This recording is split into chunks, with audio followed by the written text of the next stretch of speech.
I could paraphrase Winston Churchill, you have a very steep hill to climb. There's no two ways about that. Churchill would say that when your head is in the mouth of the tiger, it's hard to win. That's a paraphrase.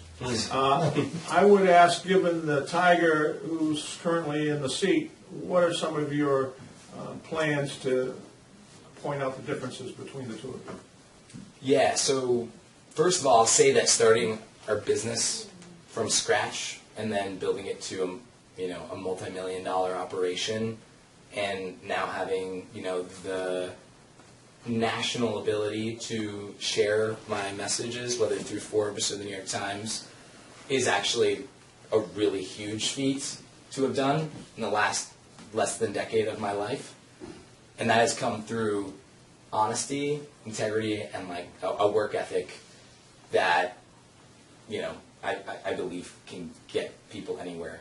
I also will say that I think that this week we saw Roy Moore versus Jones, and we saw that Jones came out on top.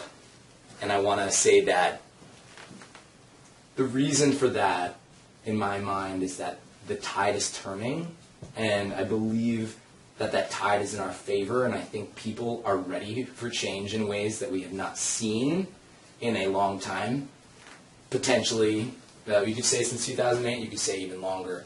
And I think that there's a real big open door for Democrats and for progressives and for people who are actually speaking from their heart authentically about their country, their kids, their family, to actually open up that door.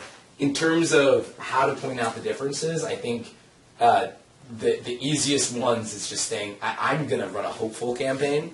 I'm going to run a campaign that actually walks the talk. We have an incredible social media. We have, at this point, basically the most social media following of any Democrat running for office right now. We've only been in the race for 2 months.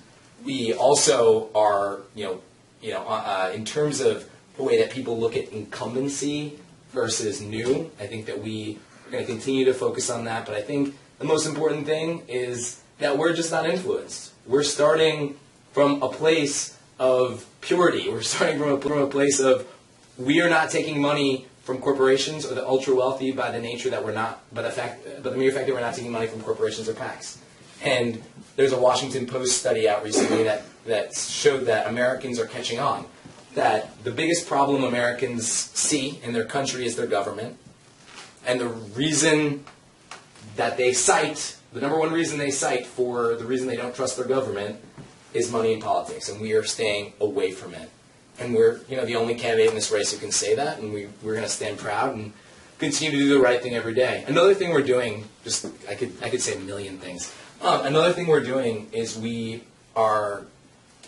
doing a 16 counties tour where we are actually going to every county for a week, knocking on doors, doing community service projects, donating half of our out-of-state money that comes into the campaign to the community, showing that, honestly, we're not playing the game that every politician does.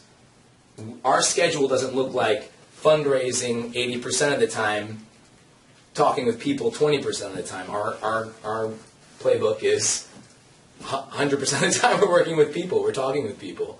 We're doing things with people because that's who we are as community members as well as community organizers, and that's who we're going to be throughout, and that's why we're running the campaign. So I think that those things are coming up. I think that we're showing our strength in a lot of ways, and it's really exciting because there's a groundswell of people who just want change. So we're excited to continue to operate the way we're operating and to wake up every day and ask ourselves, as we do, because it's hard, are we doing the right thing today? Are we making the world a better place today? Because if we're not, and we're just spending all day on the phone with millionaires and billionaires, as a lot of politicians do, we're not, honestly. So that's not our playbook.